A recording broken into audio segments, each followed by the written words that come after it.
एक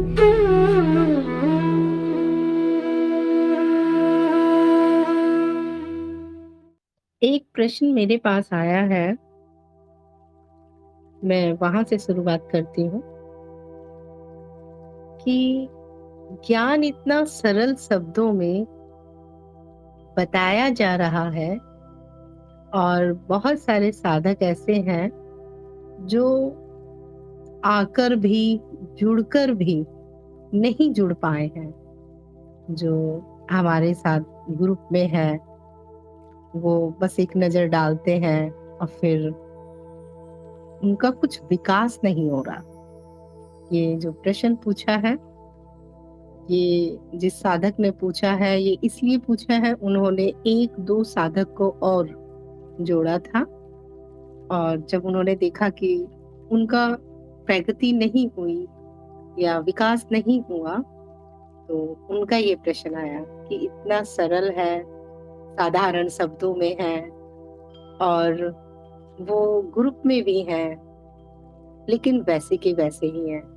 तो ऐसा क्यों हो रहा है माँ, ये उन्होंने पूछा है। तो मैं ये कहना चाहूंगी कि अध्यात्म उनके लिए एक बस खुजली की तरह है कि अच्छा एक विचार उठा या दूसरों को देखकर कि अच्छा ये कुछ सुन रहे हैं, कुछ कर रहे हैं, चलो हम भी देखें, या एक दो प्रश्न कभी उठ गया, ठीक है।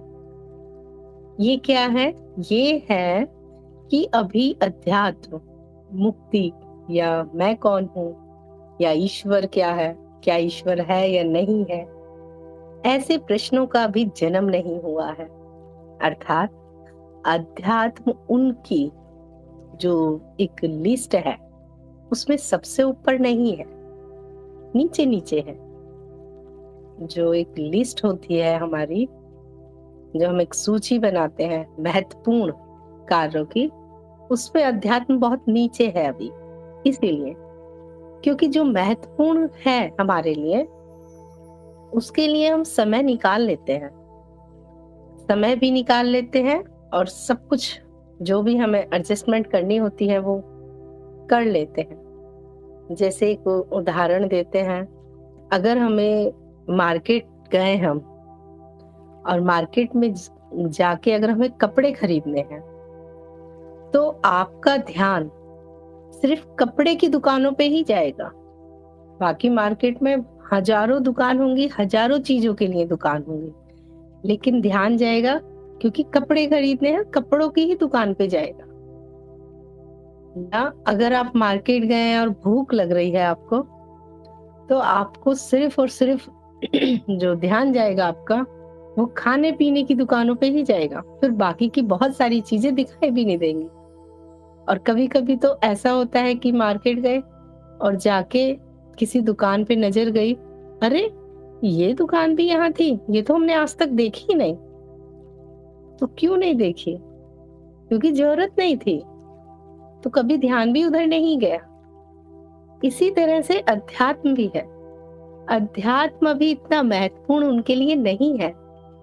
बस वो किसी के प्रभाव में आकर या एक दो प्रश्न कभी उठ गए, ठीक है, या बस अच्छा, कुछ लोग तो इसलिए भी जुड़ जाते हैं कि दिन भर संसार में लगे रहते हैं, तो चलो आधा घंटा निकाल लेते हैं अध्यात्म के लिए। जैसे सामान्य लोग करते हैं, दिन भर इस संसार में रमे रहते हैं, चलो आधा घंटा पूजा पाठ के लिए, दिया जलाना जरूरी है, अच्छा मंदिर में माथा टेकना जरूरी है, तो एक जस्ट एक फॉर्मेलिटी के लिए।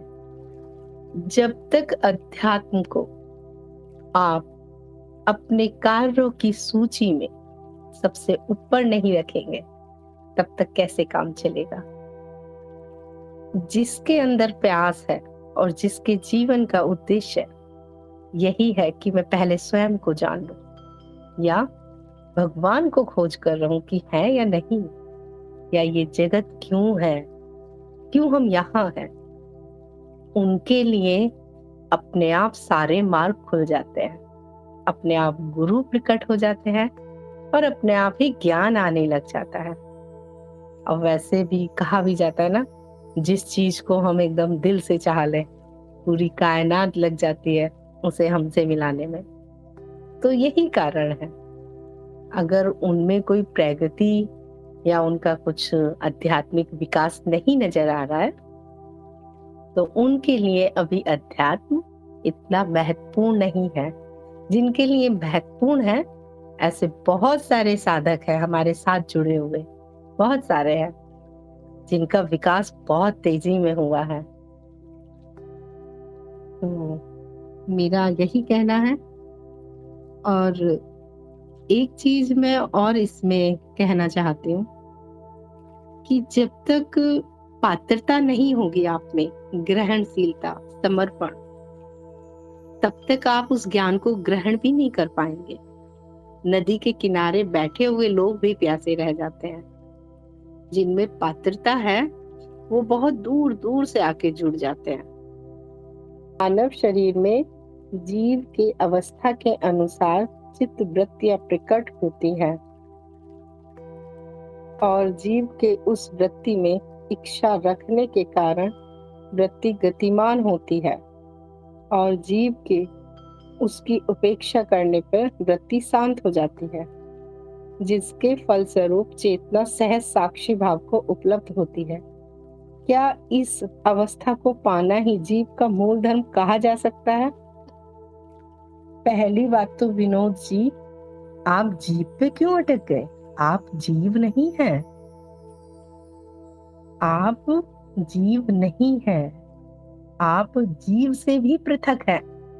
जैसे शरीर से पृथक हैं, इस जगत से पृथक हैं, वैसे ही जीव से भी पृथक हैं। और जीव का विकास क्रम स्वतः और निरंतर अपने आप होता ही रहता है। मेरे अनुसार अध्यात्म का अगर मैं सार निकालूं तो स्वयं को जान लेना, स्वयं को जान लेना ही लक्ष्य है।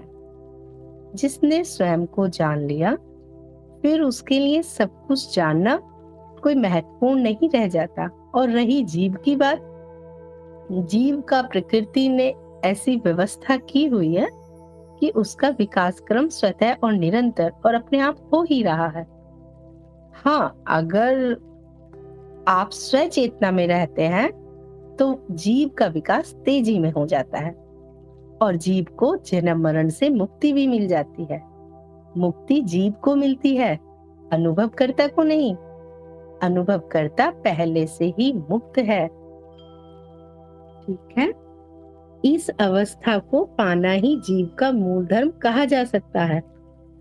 हमें पहले अनुभवकर्ता तक पहुंचना है, फिर उसके बाद जीव को किस अवस्था पे रखना है ये जानना है ना।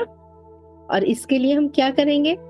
जब अनुभवकर्ता के स्वरूप में स्थित हो जाती है चेतना, तो जीव का विकास क्रम अपने आप ही बहुत तेज होगा, क्योंकि न कर्म होंगे न कर्म बंधन होगा, तो जीव भी मुक्त हो जाता है। स्व चेतना में रहने पर जीव की भी मुक्ति हो जाती है। फिर जीव को उसके लिए कुछ करना भी नहीं पड़ता। आगे एक प्रश्न और आया है हमारे पास में। इन्होंने भेजा है, ज्ञान मार्ग का उद्देश्य तर्क संगत तर्क और प्रत्यक्ष अनुभव के माध्यम से परम सत्य को समझना है। यह साधक की ओर से एक तेज और उत्साही बुद्धि की मांग करता है। पूरी प्रक्रिया एक वैचारिक मॉडल के आधार से साकार होती है। तो अवधारणा एक कांटे की तरह है जो एक और कांटा निकालने के लिए आवश्यक है और अंत में उन दोनों को फेंक दिया जाता है। लेकिन अपहरण मन की भूमिका को कम करके नहीं आंका जा सकता है। अहंकार से निपटने के लिए कैसे कहा जाता है, कृपया समझाएं। देखिए, आपका जो प्रश्न है लास्ट में ये प्रश्न आया है। पहले आपने थोड़ी सी व्याख्या उसकी की है, लास्ट में आपने प्रश्न किया है अहंकार से निपटने के लिए कैसे कहा जाता है।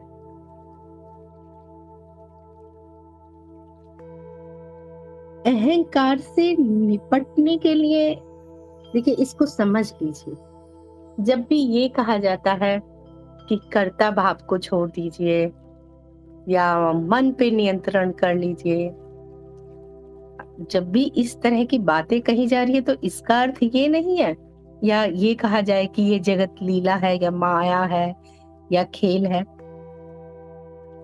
तो या बुद्धि ही आपकी अड़चन पैदा करेगी।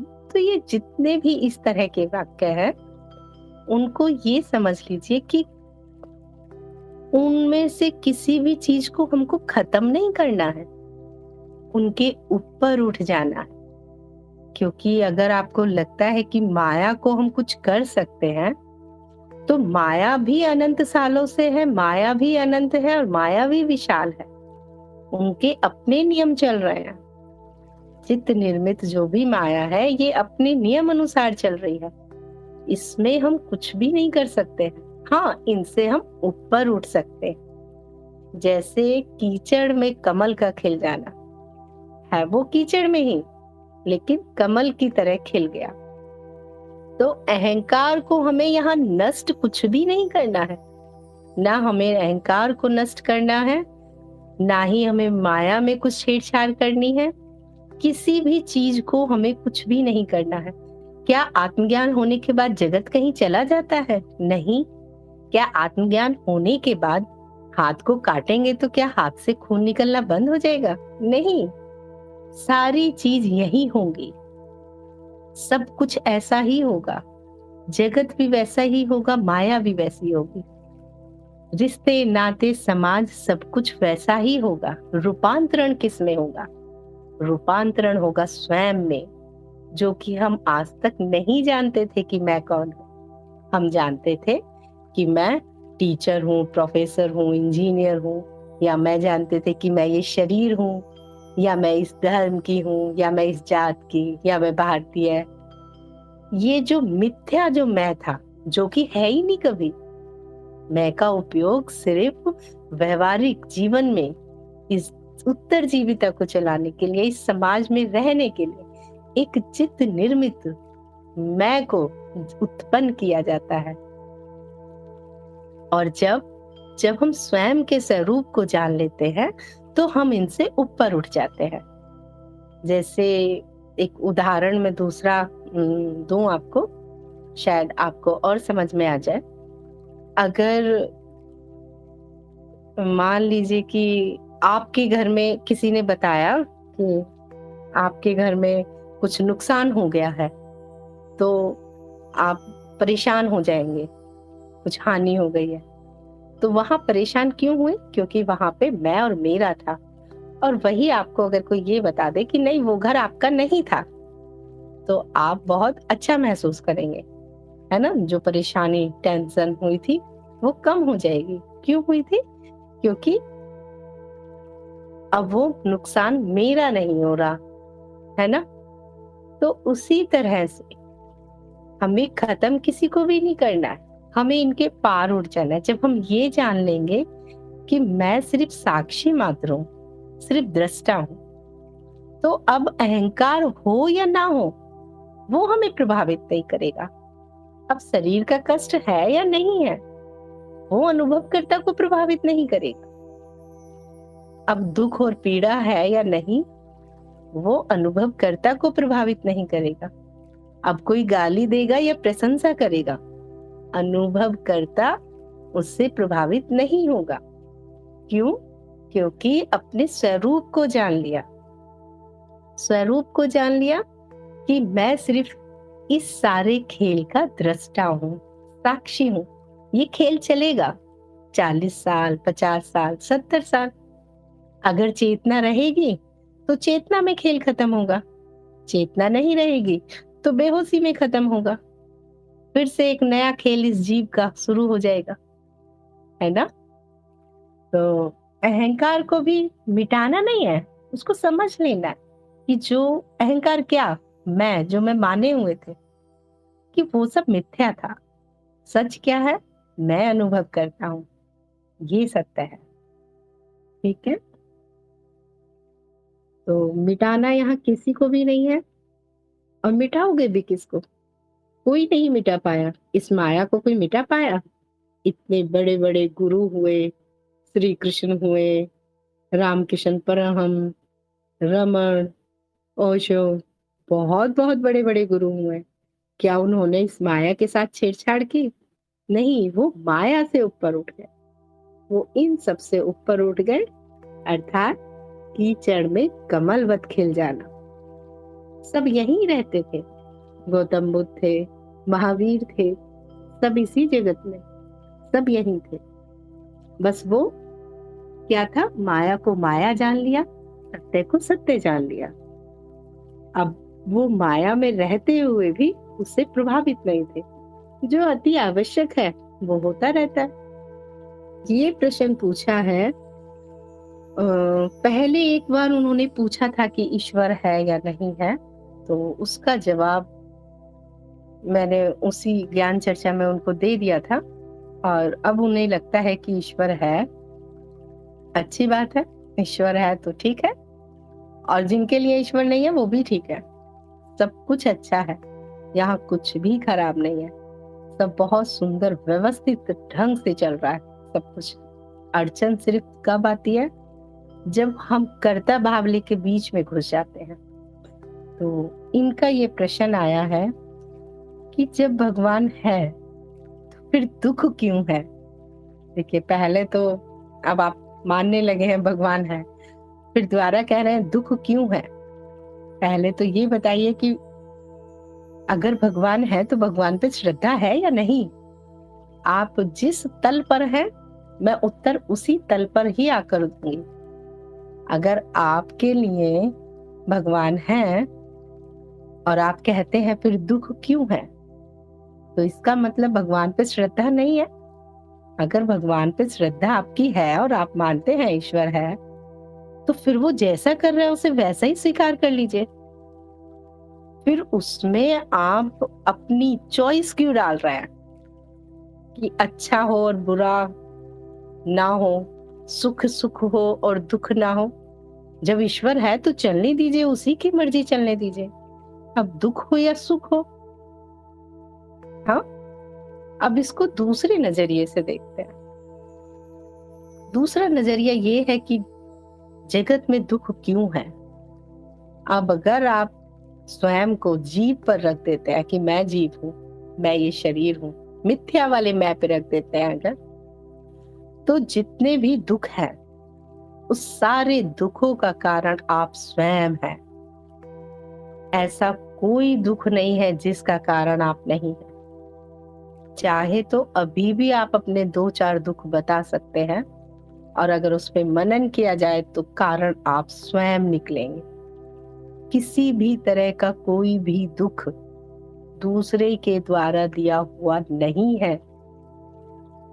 स्वयं सारे दुखों का कारण स्वयं होते हैं। आपके हाथ में है, दुखी होना है दुखी हो जाइए, और अगर दुखी नहीं होना है तो दुख को जान लीजिए, उसको परिवर्तित कर दीजिए। अगर दुख के कारण आप हैं, दुख को बनाने वाले आप हैं, तो दुख को हटा भी फिर आप सकते हैं। अगर दुख के कारण आप हैं तो फिर दुख को जब आपने उत्पन्न कर लिया तो उस दुख को हटाने के भी कारण आप हैं। बस जैसे अपने दुख को बना लिया, ऐसे ही दुख को मिटाना शुरू कर दीजिए। और अब थोड़ा सा एक और दृष्टिकोण डाल लेते हैं कि दुख और सुख, ज्ञान मार्ग में दुख और सुख जैसा कुछ भी नहीं है। ये सब मानसिक है।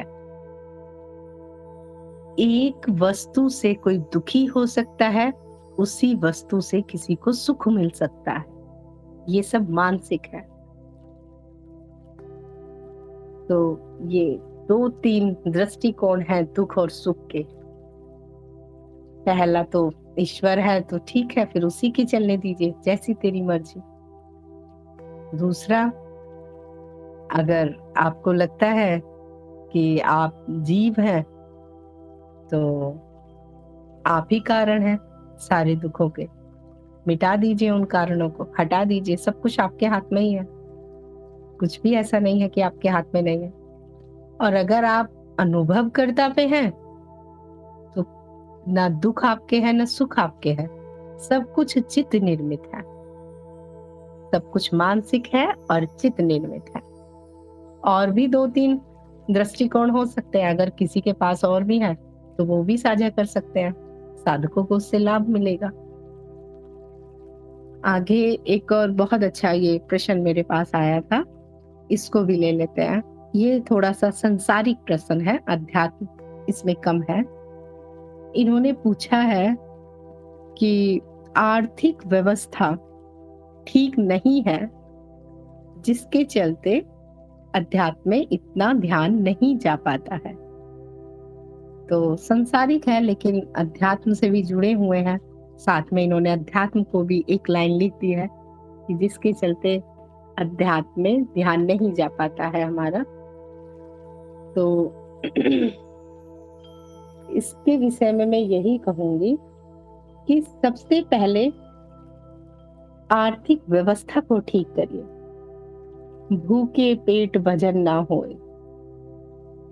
शरीर को अगर भूख लगी है तो जब तक शरीर को भोजन नहीं मिलेगा तो शरीर आपका साथ ही नहीं देगा स्मरण में। कैसे स्मरण करोगे फिर कि मैं अनुभव करता?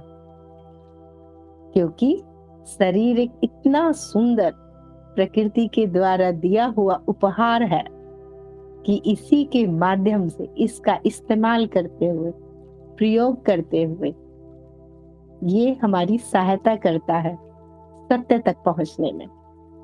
तो शरीर का ध्यान रखना है, उसको भोजन चाहिए, सात्विक भोजन, उसके लिए धन की आवश्यकता है।